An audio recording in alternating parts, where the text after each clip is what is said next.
구약 성경 839페이지 시편 51편 1절에서 4절까지 저와 여러분이 한 절씩 교독하고 마지막 절은 같이 읽겠습니다.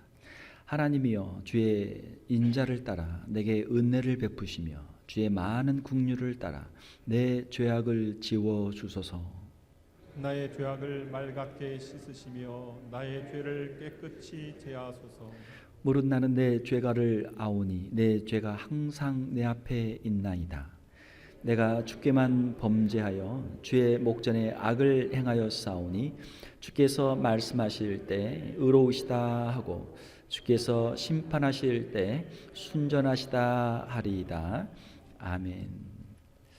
오늘은 함께 읽으신 말씀을 가지고 고백의 기도라는 제목으로 말씀을 전하도록 하겠습니다. 기도 외에는 5가지 내용이 있다 말씀을 드렸습니다. 첫 번째로는 하나님께 드리는 찬양, 두 번째로는 우리 죄의 고백, 세 번째로는 하나님이 우리에게 주신 것들에 대한 감사, 네 번째로는 우리의 필요를 위한 간구, 마지막 5번째로는 우리의 이웃들을 위한 중보에 기도가 있다 말씀을 드렸습니다. 여러분 기도하실 때 이러한 5가지 내용들이 다 들어있는지 한번 확인해 보시기를 바랍니다. 만약 하실 수 있으면 이 순서를 따라서 찬양, 고백, 감사, 간구, 중보의 순서대로 기도를 해보시면 우리가 하나님 앞에 더 완전한 그런 온전한 기도를 드릴 수 있겠습니다. 오늘은 죄의 고백에 대해서 우리가 함께 살펴보도록 하겠습니다. 제가 지난주에 찬양의 기도에 대해서 숙제를 드렸는데 많은 분들이 함께 또 숙제를 하셨고 저에게 몇몇 분들이 그 숙제에 대해서 답을 주셨습니다. 어떤 분은 매일 가정 예배를 드리시면서 찬송을 7번을 불렀다. 매장 끝까지 7번을 찬양했다라고 하신 분도 계셨고, 또 어떤 분은 저에게 매일 7곡씩 찬양곡 제목을 저에게 보내주신 분도 계셨습니다. 많은 분들이 함께 찬양으로 은혜를 받으신 줄 믿습니다.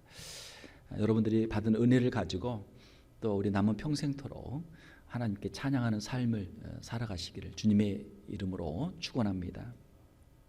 자, 오늘 우리가 고백의 기도에 대해서 함께 볼 텐데요. 최근 뉴스를 보니까 프랑스의 카톨릭 신자들의 고해성사를 하죠. 카톨릭은 고해성사를 하죠. 신부들에게 고해성사를 하는데 그 프랑스의 신부들이 쓴 책이 최근에 발간이 되었는데 그 고해성사의 대부분의 내용이 약 70%가 성적 문제에 관한 것이었다라는 내용이 있었다고 합니다. 배우자의 불륜 또는 포르노 중독 등 여러 가지 성적인 죄에 대한 고해성사의 70%나 되었다라고 하는 것이죠. 오늘 우리 본문의 말씀 보게 되면 시편 51편은 회개와 참회의 시로 유명합니다. 시편 51편을 보게 되면 거기에 설명이 되어 있죠. 다윗의 시, 다윗이 밧세바와 동침한 후 선지자 나단이 그에게 왔을 때라고 기록하고 있습니다. 시편 51편 1절에서 3절에 보게 되면 하나님이여, 주의 인자를 따라 내게 은혜를 베푸시며 주의 많은 긍휼을 따라 내 죄악을 지워 주소서. 나의 죄악을 맑게 씻으시며 나의 죄를 깨끗이 제하소서. 무릇 나는 내 죄가를 아오니 내 죄가 항상 내 앞에 있나이다. 다윗은 하나님의 마음에 합한 사람이었습니다. 자, 그런데 그에게 죄가 있었습니다. 그 일생에 있어서 가장 치명적인 죄가 있었는데 바로 성적인 범죄였던 것이죠. 사람은 완벽할 수가 없습니다. 사람은 완전할 수가 없죠. 사람은 누구나 다 허물이 있습니다. 자, 그래서 우리에게 예수님이 필요한 것이죠. 자, 죄를 짓는 것은 누구나 다 하는 일이지만 죄를 회개하는 것은 아무나 할 수 있는 일은 아니죠. 자신의 허물을 우리가 찾고 하나님 앞에 회개하는 것이 은혜인 줄 믿습니다. 예수님께서도 말씀하시기를 어찌하여 형제의 눈 속에 있는 티는 보고 내 눈 속에 있는 들보는 보지 못하느냐. 형제의 눈에 있는 작은 티는 보면서 자기 눈에 있는 큰 들보, 큰 나무, 통나무는 보지 못한다라고 하는 것이죠. 외식하는 자여 먼저 내 눈 속에서 들보를 빼어라. 그 후에야 밝히 보고 형제의 눈 속에서 티를 빼리라. 우리는 타인에 대한 비판은 쉽게 합니다. 잘못한 사람에 대한 비판은 누구나 할 수 있는 것이죠. 자, 그런데 우리 자신에 대한 문제에 대한 회개는 우리가 잘 하지는 못하고 있죠. 자신의 문제를 아는 사람은 사실은 큰 문제가 아니죠. 자신의 문제를 모르는 사람이 진짜 더 큰 문제죠. 우리의 신앙생활을 어떻게 할 것인가? 성경에서는 우리의 신앙생활에 있어서 우리에게 회개를 촉구하는 내용들이 많이 있습니다. 그리고 성경에서는 또한 회개를 기록한 내용들도 많이 있습니다. 우리가 회개를 해야 할 것은 어떤 성적인 범죄뿐만이 아니고 그 외에도 많은 죄악들이 있죠.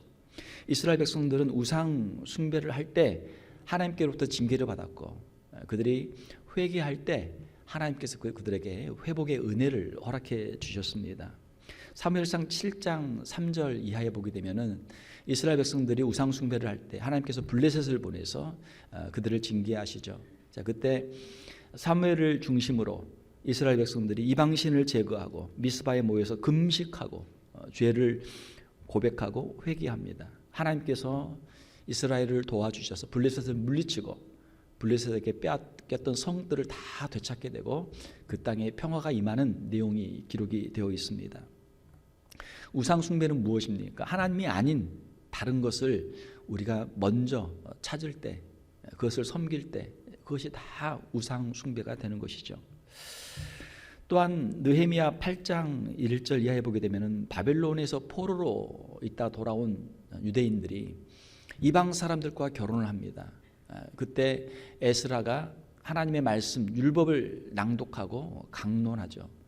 그리고 이스라엘 백성들이 다 같이 모여서 금식하며 굵은 베옷을 입고 티끌을 무릅쓰며 그들이 회개하고 이방 사람들과의 혼인을 절교하고 자신들의 죄를 자복하고 하나님의 말씀대로 살기로 그들이 언약을 세우는 내용이 기록이 되어 있습니다.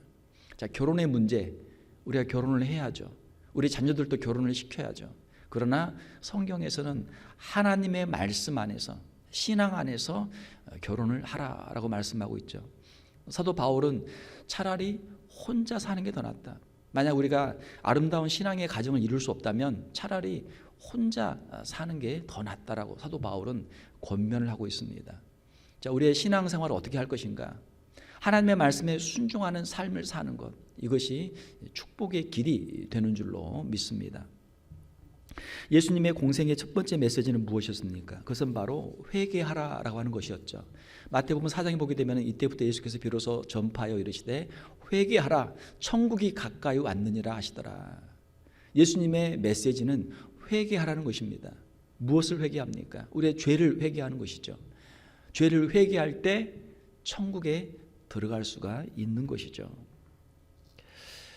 예수님을 만났던 세리장이고 부자였던 삭개오는 자신이 부를 얻기 위해서 많은 사람들을 속이며 빼앗았던 자신의 죄를 회개했습니다. 우리가 돈을 좋아하죠. 돈을 벌기 위해서 열심히 일하죠.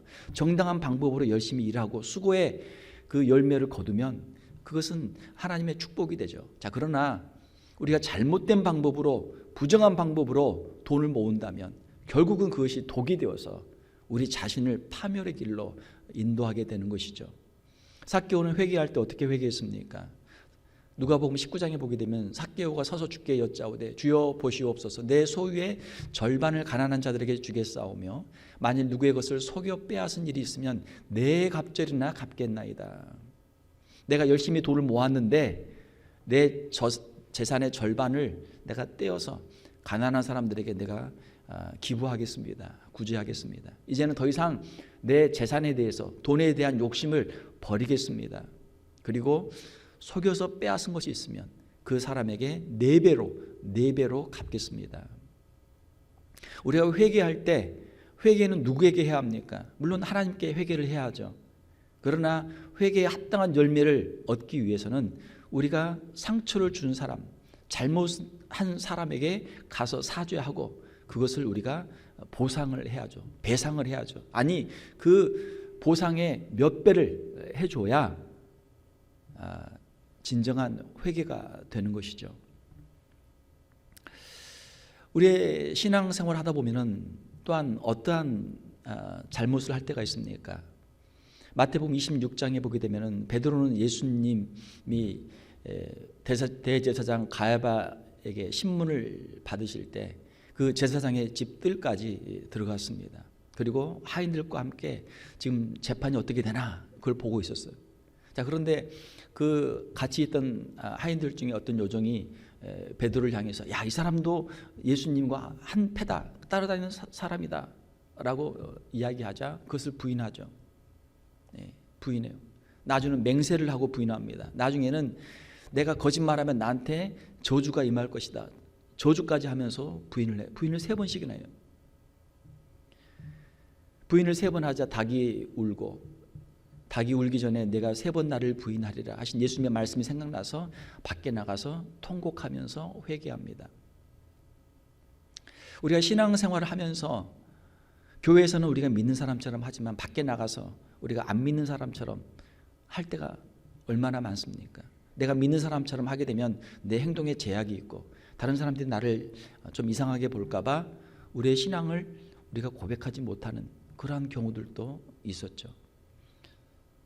베드로는 울면서 통곡하며 자신의 그 불신앙을 회개했습니다. 사도행전 9장에 보게 되면은 사도 바울은 그가 회심하기 전에 예수님을 믿지 않는 사람들을 찾아다니면서 예수님을 믿는 사람들을 찾아다니면서 그 사람들을 박해했죠. 심지어는 스데반의 순교에도 앞장섰던 사람이 사도 바울이었습니다.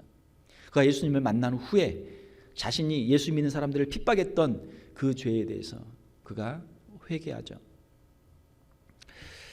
예수님은 요한계시록에서 사도 요한을 통해서 에베소 교회에게 처음 사랑을 회복하라, 처음 행위를 다시 가지라라고 말씀합니다. 요한계시록 2장에 보게 되면 그러나 너를 책망할 것이 있나니 너의 처음 사랑을 버렸느니라.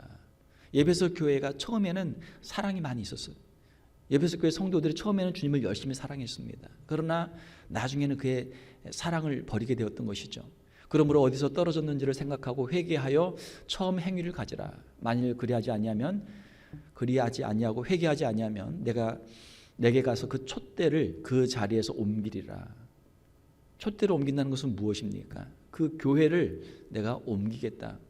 교회로서의 사명을 못하고 있기 때문에 그 교회의 자리를 옮기겠다. 하나님 우리 각자에게 주신 사명들, 우리가 그 사명들을 감당하지 못할 때 하나님께서 우리에게 말씀하시죠. 회개하라. 처음 사랑을 회복하라. 처음 임직을 받을 때 그 마음을 회복하라. 처음 예수님을 믿을 때 그 처음 사랑을 회복하라. 만일 회복하지 않으면 이 촛대로 옮기리라. 내 직분을 다른 사람에게 주리라. 내 사명을 다른 사람에게 주리라. 주님이 말씀하시는 것이죠. 우리의 연약해진 신앙을 돌아보며 우리가 회개해야 될 줄로 믿습니다. 우리가 회개할 내용들이 많죠. 회개할 내용들이 많습니다. 사랑하는 성도 여러분, 우리가 다른 사람들을 비판하고 비난하고 책망하기 이전에 우리 자신들을 먼저 돌아보고 하나님 앞에서 참회의 기도를 할 수 있는 저와 여러분들이 되시기를 주님의 이름으로 축원합니다. 자, 우리가 죄를 회개하면 하나님께서는 우리의 죄를 용서해 주시는 줄로 믿습니다. 성경에 기록된 복음이 무엇입니까? 복음은 하나님께서 죄인들을 용서해 주신다라고 하는 것이죠. 이것이 복음이죠. 죄인들이 하나님 앞에 나와서 회개할 때 하나님께서 죄인들을 용서해 주신다. 이것이 복음입니다. 이것 때문에 우리가 오늘 이 자리에 있는 줄로 믿습니다. 다윗은 자신의 죄를 회개하며 하나님의 자비와 긍휼을 의지했습니다. 내가 주께만 범죄하여 주의 목전에 악을 행하였사오니 주께서 말씀하실 때 의로우시다 하고 주께서 심판하실 때 순전하시다 하리이다. 시편 51편 17절에 보게 되면 우슬초로 나를 정결하게 하소서. 내가 정하리이다. 나의 죄를 씻어 주소서. 내가 눈보다 희리이다. 이 우슬초라고 하는 것은 이스라엘의 이 담장 옆에서 나오는 이 그 풀 같은 것입니다. 자, 이것을 묶어서 그것을 이제 물에 적셔서 물을 뿌리는 정결 예식 용도로 사용했죠. 이스라엘 백성들이 출애굽할 때 보게 되면은 우슬초를 가지고 그 어린 양의 피를 발라서 문지방 좌우 문설주에 발랐죠. 우슬초라고 하는 것은 아주 우리 주변에 그 이스라엘의 주변에 있는 아주 작은 아주 쉬운 일상적인 그런 풀이죠. 열왕기상 4장에 보게 되면은 거기에서 보게 되면 레바논의 백향목과 담에서 나는 우슬초를 비교하고 있습니다. 레바논의 백향목은 아주 키가 크고 아주 반듯하게 커서 모든 나무들보다 더 아름답고 뛰어나고 사람들에게 사랑받고 귀한 목재로 쓰이는 것이 레바논의 백향목입니다. 레바논의 백향목은 아주 귀한 것이고 사람들에게 사랑받는 것이죠. 반면에 담에서 나는 우슬초는 아주 작은 풀이고 하찮은 그러한 풀이죠. 그래서 성경에서 우슬초라고 하는 것은 낮아짐 그리고 겸손함을 상징하는 그런 풀로 사용이 되었습니다. 우슬초로 나를 정결하게 하소서. 우슬초를 가지고 물을 적셔서 자기에게 뿌리며 정결례식을 행하는 것이죠. 내가 죄인입니다. 내가 부정합니다. 나를 정결하게 하시옵소서. 나의 죄를 씻어주소서. 내가 눈보다 희리이다. 사랑하는 성도 여러분, 우리가 죄가 있을 때 주님 앞에 나와 엎드려 기도하면 주님께서 우리 주 예수 그리스도의 십자가의 보혈로 우리의 죄를 정결하게 하시고 우리의 죄를 눈보다 더 희게 하여 주실 줄로 믿습니다. 이것이 하나님의 은혜죠. 이것이 복음이죠. 시편 51편 17절에 보게 되면 하나님께서 구하시는 제사는 상한 심령이라 하나님이여 상하고 통회하는 마음을 주께서 멸시하지 아니하시리이다. 하나님이 구하시는 제사는 어떤 제사인가? 하나님께서 나에게 복을 주셔서 이것도 감사하고 저것도 감사하고 물론 감사로 우리가 제사를 드려야죠.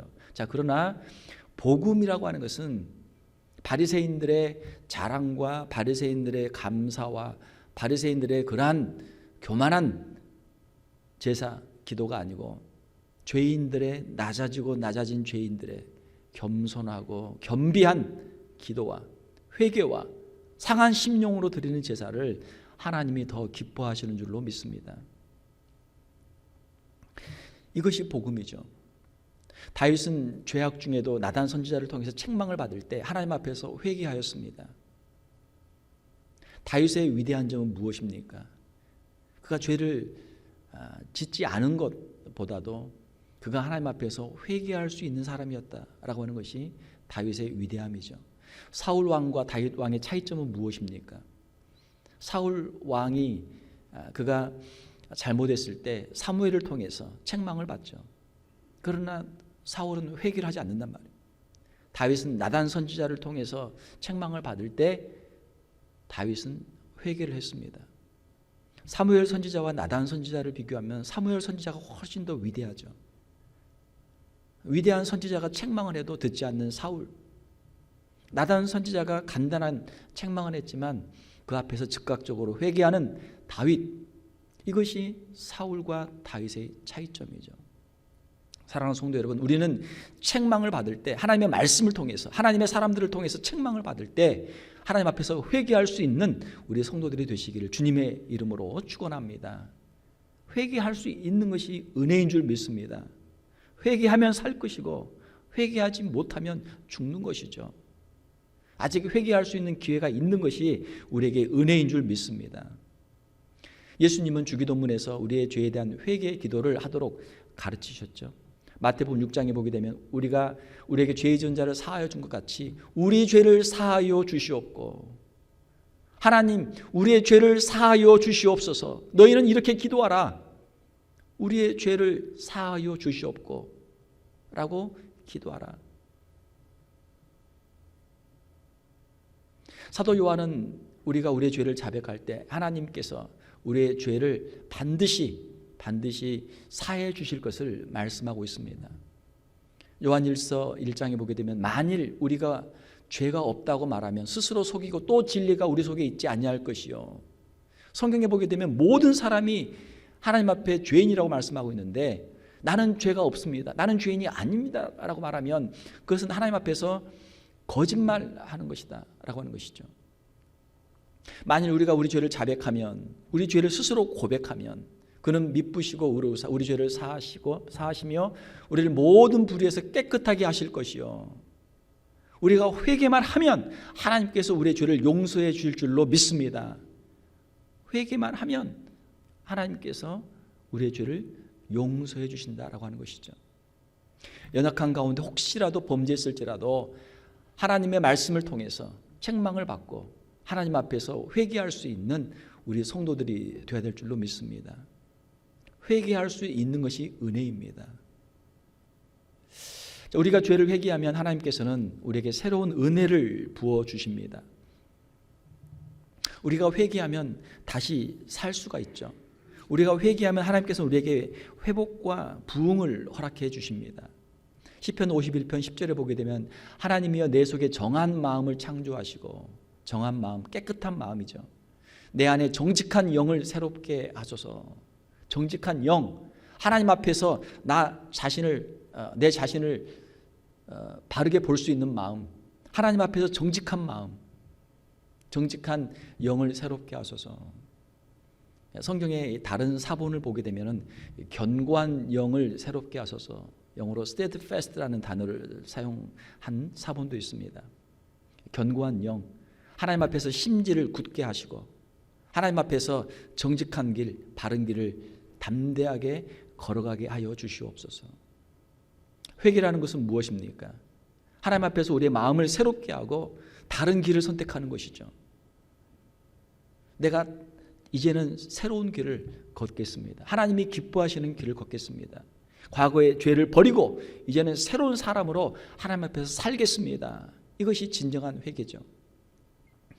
시편 51편 12절에 주의 구원의 즐거움을 내게 회복시켜 주시고 자원하는 심령을 주사 나를 붙드소서.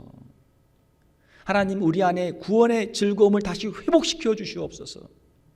왜 우리 안에 있었던 구원의 즐거움이 사라졌습니까?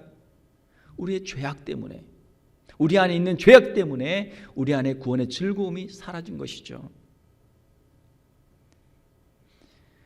하나님, 우리의 심령을 다시 새롭게 하여 주시고 자원하는 심령을 허락하여 주시옵소서. 하나님 앞에서 자원하는 마음으로 예배하게 하시고, 자원하는 마음으로 말씀을 찾게 하시고, 자원하는 마음으로 찬송하게 하시고, 자원하는 마음으로 주님을 섬기게 하시고, 자원하는 마음으로 주님의 교회를 충성하게 하여 주시옵소서. 그러니까 신앙생활을 하다가 보면 참 억지로 할 때가 많단 말이에요. 하기 싫은데 목사님이 또 전화해가지고, 또 장로님이 부탁해가지고, 또 눈치가 보이니까 어쩔 수 없이. 신앙생활에 즐거움이 없죠. 사랑하는 성도 여러분, 우리가 죄를 버릴 때 하나님께서 우리 안에 이 구원의 즐거움을 회복시켜 주시고 우리 안에 자원하는 마음을 주시는 줄 믿습니다. 회복과 부흥은 어떻게 옵니까? 우리의 죄를 회개할 때 회복이 이루어지고 부흥의 역사가 이루어집니다. 우리의 기도가, 하나님께 드리는 기도가 응답받지 못하는 이유는 무엇입니까? 우리가 우리 죄를 회개하지 않고 기도하기 때문이죠.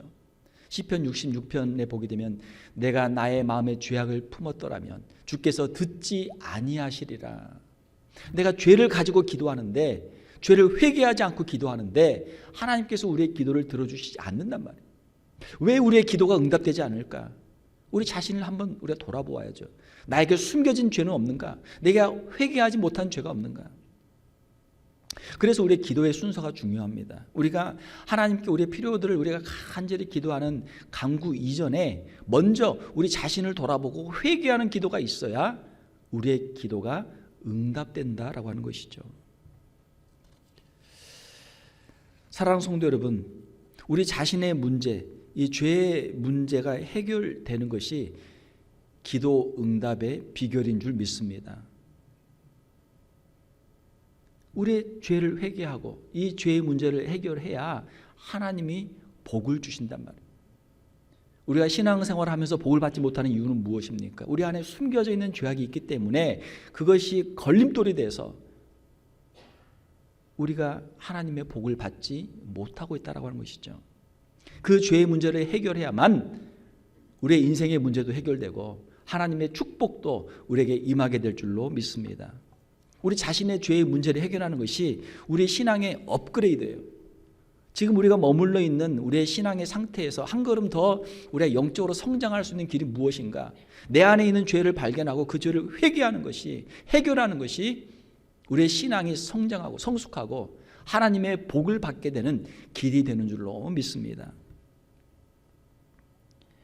하나님은 어떤 기도로 응답하십니까? 우리의 죄를 고백하며 기도할 때 하나님께서 응답해 주십니다. 야고보서에 보게 되면 믿음의 기도는 병든 자를 구원하리니 주께서 그를 일으키시리라. 혹시 죄를 범하였을지라도 사하심을 받으리라. 그러므로 너희 죄를 서로 고백하여 병이 낫길 위하여 서로 기도하라. 자, 너희 죄를 서로 고백하라. 자기 죄를 서로 고백하라라고 하는 것은 뭐 신부님에게 가서 고해성사를 하라 이런 의미의 고해성사가 아니고 내가 잘못한 사람에게 가서 그 사람에게 사과하고 사죄하고 자신의 죄를 고백하라는 것입니다. 마태복음 5장에 보게 되면은 예물을 제단에 드리다가 형제에게 원망 들을 만한 일이 생각나거든 먼저 가서 그 형제와 화목하고 그 후에 와서 예물을 드리라. 우리 주님의 말씀이에요. 내가 잘못한 사람에게 찾아가서 사죄하고 회개하고 죄의 문제를 해결하고 주님 앞에 나와야 주님이 우리의 예배를 기뻐 받으신다라고 하는 것이죠. 잘못한 사람에게 찾아가서 용서를 구해야 하죠. 누가 우리의 죄를 용서할 자격이 있습니까? 내가 잘못을 범한 사람, 그 당사자에게 용서를 구해야 되는 것이죠. 인간관계가 풀려야 하나님께서 우리에게도 복을 주신다라는 것입니다. 내가 잘못했던 사람에게 찾아가서 미안해, 내가 잘못했어, 내가 정말 미안해 사과하면 또 그 사람이 용서를 해주죠. 그래, 네가 사과하니까 그래 우리 다시 좋은 친구 되자. 뭐 너와 나 사이에 그래 내가 다시 이해하고 우리 다시 좀 좋은 관계로 다시 해보자. 하나님의 역사를 체험하기 위해서는 먼저 자신의 죄를 우리가 깨달아야 됩니다. 자신의 죄를 회개해야 합니다. 우리가 뭐 뉴스를 보거나 신문을 보거나 사람들 만나 이야기하면 온통 다른 사람 욕하는 거 투성이에요. 물론 그 사람들이 잘못했죠. 욕을 먹어야 되죠. 자, 그러나 다른 사람을 욕하는 것 가지고는 문제가 해결이 안 된다. 진정한 문제 해결은 우리 안에서부터 내 자신의 문제부터 우리가 찾고 회개하고 나부터 우리의 가정에서부터 우리의 교회에서부터 우리의 일터에서부터 화해의 역사를 이루어갈 때 회복의 역사를 이루어갈 때 하나님께서 복을 주시는 줄로 믿습니다. 말씀을 맺겠습니다. 사랑하는 성도 여러분, 우리가 기도할 때 우리 자신을 먼저 돌아보고 회개하는 기도를 꼭 할 수 있는 우리 성도들이 되시기를 바랍니다. 우리의 기도의 그 시간들 가운데 회개하는 기도를 꼭 거기에 포함해서 기도하시길 바랍니다. 자신을 늘 돌아보고 하나님 앞에서 정결하게 사는 삶을 회복하는 우리 성도들이 되시기를 바랍니다. 이번 주에도 제가 숙제를 하나 드리겠습니다. 이건 뭐 저에게 보고를 할 필요는 없습니다. 여러분 일주일 동안 매일 기도하는 시간에 자신을 돌아보고 자신의 문제, 자신의 죄를 주님 앞에 회개하면서 그 문제를 해결해 달라고, 그 죄의 습관을 고쳐달라고 여러분 꼭 기도하시길 바랍니다. 그 죄의 문제가 해결되어야 여러분이 하나님의 복을 받게 됩니다. 그 죄의 문제가 해결되어야 여러분의 가정이 복을 받게 됩니다. 그 죄의 문제가 해결되어야만 여러분의 자녀들이 복을 받게 됩니다. 하나님 앞에서 우리 자신들을 먼저 돌아보고 하나님 앞에 회개하고 하나님이 주시는 사죄의 은총을 체험하고 하나님이 주시는 회복과 부흥과 축복의 역사를 체험할 수 있는 우리 성도들이 다 되시기를 주님의 이름으로 축원합니다. 함께 기도하겠습니다. 하나님 아버지, 이 시간 다윗의 고백을 보면서 우리 자신을 돌아봅니다.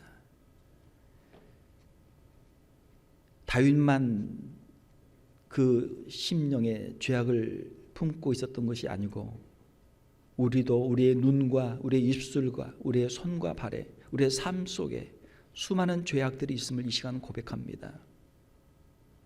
하나님 앞에 엎드려 참회하며 자백하며 기도했던 수많은 믿음의 사람들의 본을 받아서 하나님 앞에 엎드려 기도할 수 있는 심령들이 되게 하여 주시옵소서.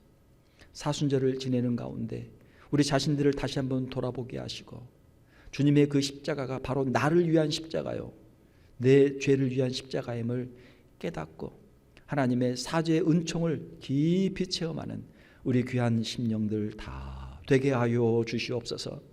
하나님, 우리의 심령 가운데 정결한 영을 허락하여 주시옵소서. 거룩한 주의 성령으로 우리의 심령을 충만하게 하여 주시옵소서. 우리의 가정을 정결하게 하여 주시고 우리의 자녀들을 주님의 십자가의 보혈로 깨끗하게 하여 주시옵소서. 주의 몸된 교회가 주의 성령으로 충만하게 하시고 더욱 정결하게 하시고 주님의 나라와 복음을 위해서 귀하게 쓰임받게 하여 주시옵소서. 거룩하신 우리 주 예수님의 이름으로 기도하옵나이다. 아멘.